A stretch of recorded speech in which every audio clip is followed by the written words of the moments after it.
Bonjour, bienvenue, je suis Audrey Vuettaz et vous écoutez Trait d'Union.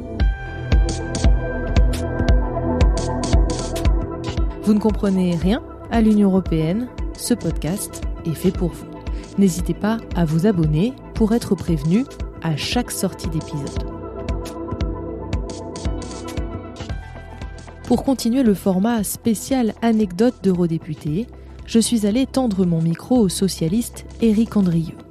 Il a 63 ans, il est originaire de Narbonne, vous allez très vite l'entendre avec son accent, et il a d'abord été élu local et régional avant d'arriver au Parlement européen en 2012, en cours de mandat.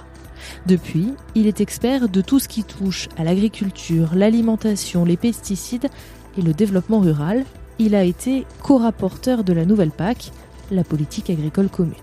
Il y a quelques semaines, il a annoncé qu'il quitterait ses fonctions un an avant les élections européennes, auxquelles il ne se représentera pas.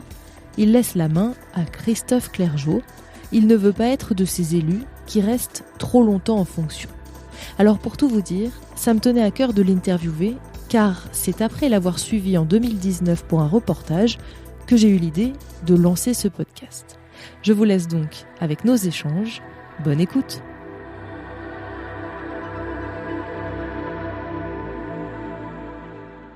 Bonjour Éric Andrieu. Bonjour. Merci beaucoup d'avoir accepté ce petit entretien. Alors la première question que je pose à toutes les eurodéputés et tous les eurodéputés, quel est le sentiment que vous avez eu en arrivant au Parlement européen ?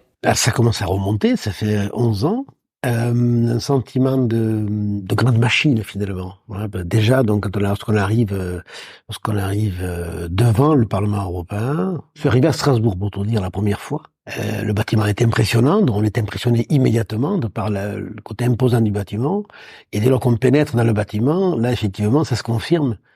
Puisque donc on a une impression d'une ville dans la ville finalement. Ça circule de partout, les gens se croisent, on comprend absolument pas ce qui se passe finalement, et puis on est guidé, donc on est plutôt dans l'observation, je dirais presque la curiosité de l'instant. Mais c'est une impression d'immensité, voilà, je vais dire. Est-ce que c'est facile d'être eurodéputé ? Parce qu'on dit toujours, ils sont un peu loin des yeux, loin du cœur. Est-ce que c'est facile ? Non. Très honnêtement, non, ce n'est pas facile. C'est un mandat qui est riche, mais qui est complexe. C'est-à-dire qu'il faut du temps pour comprendre la mécanique. Il faut du temps pour... En fait, on devient d'un coup, finalement, une sorte de chef d'entreprise. On doit recruter ses agents, son personnel, comprendre la partie technique, budgétaire, donc puis comment s'organiser, la partie logistique qui est pas mince, évidemment. Se loger, se déplacer, donc se nourrir, ça paraît tout bête, mais ce sont des éléments du quotidien qu'il faut immédiatement... Ça change immédiatement votre quotidien à l'évidence, même si par le passé j'avais des responsabilités politiques, mais ça n'a rien à voir. Puis c'est pas facile parce qu'il faut prendre la mesure des enjeux. On devient législateur. Moi, j'étais élu local, et donc il faut comprendre toute la mécanique, le rapport déjà interne au sein du Parlement, au sein déjà de sa délégation, au sein de son groupe politique, au sein des groupes politiques, au sein des commissions donc administratives, et puis dès lors qu'on rentre dans le fait législatif, toute la mécanique, même si on a travaillé au préalable à l'évidence, mais entre le travail théorique et puis la réalité, et puis toute la finesse du rapport à l'autre. On est sur une institution qui est assez particulière. C'est quand même 27 États, dont 27 cultures, 27 droits, 27 histoires, 24 langues officielles, 705 députés européens aujourd'hui. Donc ça veut dire il y a à la fois un mélange des genres, un mélange des cultures, des langues, des traditions, des comportements. Les codes sont pas les mêmes. Si l'on est estonien, si l'on est italien ou portugais ou français, voilà, pour prendre ces quelques exemples, on n'a pas forcément les mêmes codes dans les comportements. Et puis voilà, et tout ça s'apprend en cheminant finalement. On a beau avoir des approches, je le redis, théoriques, il y a quand même un bon nombre d'éléments que l'on apprend étape par étape, et qui fait que on a besoin d'un temps d'immersion, de découverte, d'apprentissage, donc pour pouvoir être efficient, au moins si je ne parle pas d'efficacité. Vous avez voulu être eurodéputé ou finalement c'est votre parti qui vous l'a suggéré? Comment vous êtes devenu eurodéputé? J'ai commencé à être élu départemental, puis après j'ai créé des intercommunalités, j'ai présidé des intercommunalités, puis après j'ai été élu maire dans mon pays, là, le sud de la France. Puis après j'ai été élu conseiller régional. Et parce que quand on s'engage en politique, on a envie de changer et de participer au changement ou à l'amélioration, on va dire ça, de la vie d'autrui. Je me suis rendu compte que l'échelle européenne, dont était une échelle évidente, enfin, en tout cas, ça s'est imposé à moi. Il y avait deux mandats qui m'intéressaient vraiment dans mon parcours, c'était le mandat régional auquel j'ai accédé et le mandat européen. Et puis, je dirais le hasard ou la conviction, ou dans tous les cas, oui, je dirais mon histoire propre, a permis que j'accède au Parlement européen. C'était une volonté. Parce que je pensais qu'à cette échelle-là, on pouvait à la fois aborder les questions de fond, les questions, je dirais, géopolitiques, c'est-à-dire supraterritoriales, donc intercontinentales, parce que je continue à penser que c'est à ces échelles-là que les choses peuvent et doivent changer, et à la fois infraterritoriales, c'est-à-dire pouvoir agir au plus près du terrain.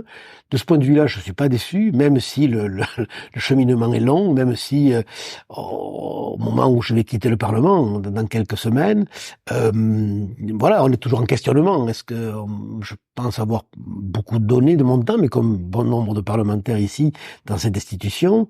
Mais c'est vrai qu'on a toujours l'impression de ne pas avoir assez fait finalement, et on a contribué à notre petite échelle à l'amélioration, je crois, du quotidien de certains nombres de citoyens européens. Mais ça reste un chantier à devenir toujours. Voilà. Donc, et puis on se rend compte, le niveau européen permet d'abord de rencontrer réellement cette notion d'humilité en politique, parce que on se rend compte que le cheminement est long et les changements sont complexes, à l'évidence, et finalement l'histoire de l'Union européenne, l'Union européenne est un nain politique. Je crois qu'il faut dire les choses telles qu'elles sont.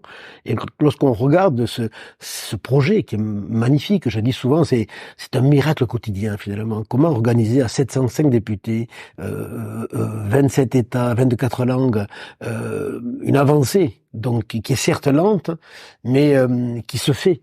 Donc à l'évidence, c'est une expérience assez magique finalement. Vous êtes spécialisé dans les questions d'alimentation, d'environnement. Pourquoi vous avez choisi ces combats-là, et en tout cas ces commissions-là? Parce que dans mon parcours antérieur, j'ai quand même une vie antérieure à mon arrivée au Parlement européen, je me suis toujours occupé et préoccupé des questions de territoire, de développement local, finalement de la place de l'être dans le milieu, voilà, avec une spécificité sur le territoire rural et sur l'agriculture de fait.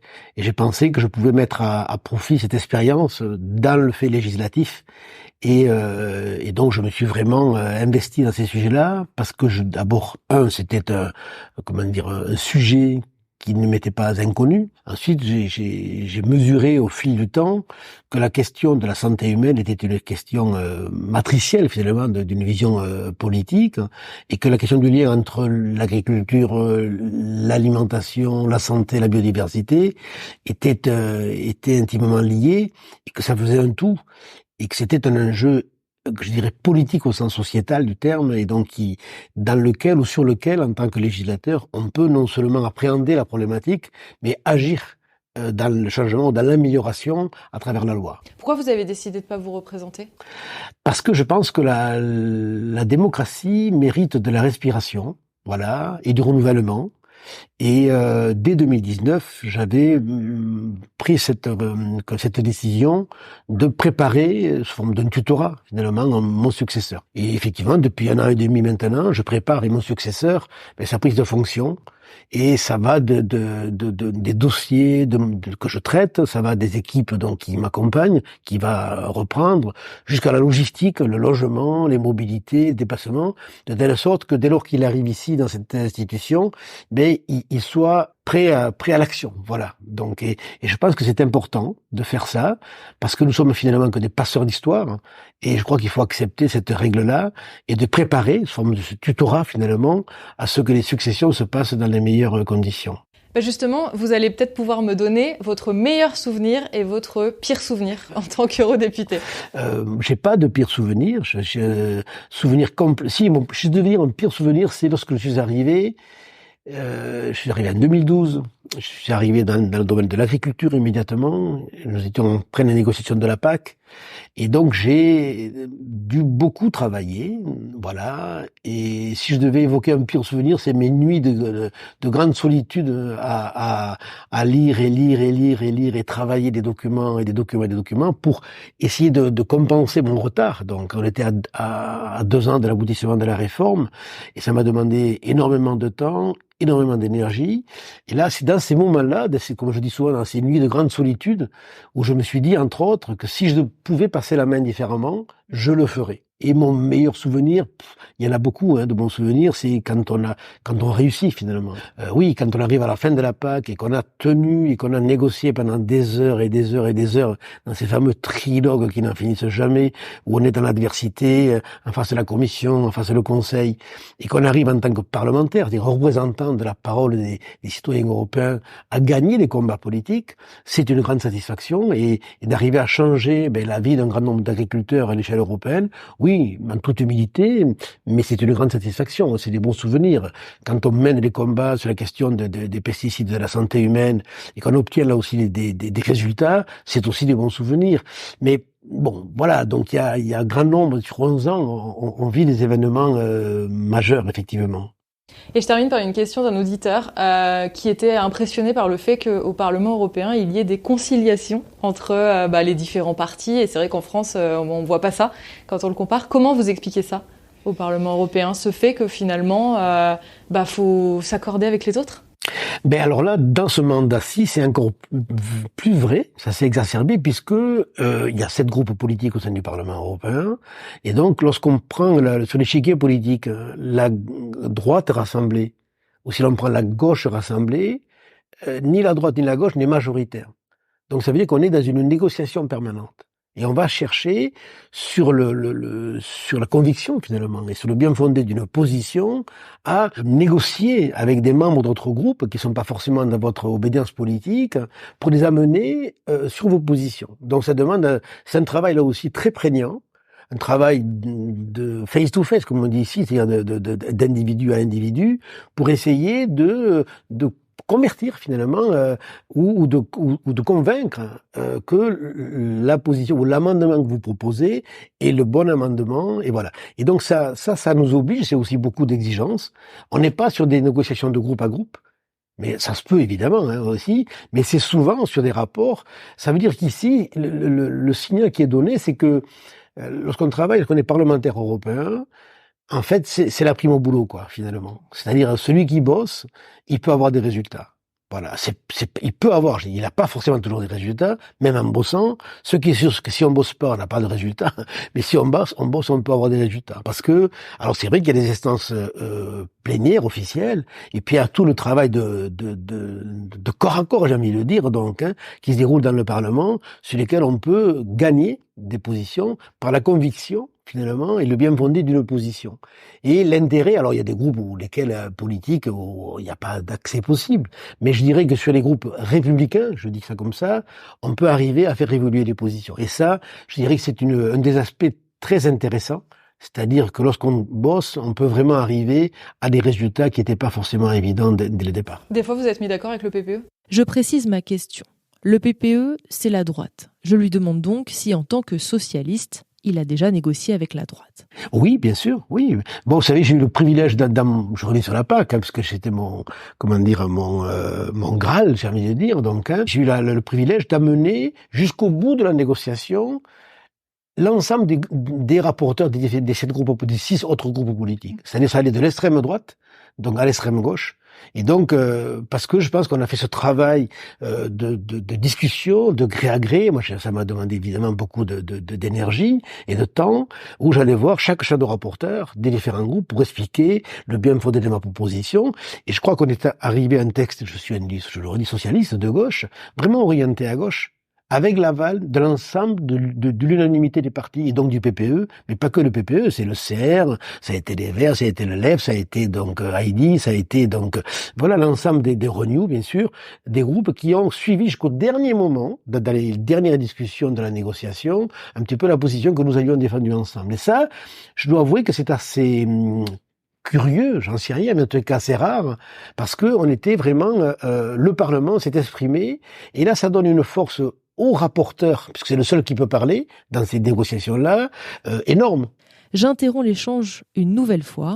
La négociation dont il parle, c'est le trilogue, quand le Parlement tente de trouver un terrain d'entente avec le Conseil de l'Union européenne qui représente les États membres, et en général, ils ne sont pas vraiment d'accord.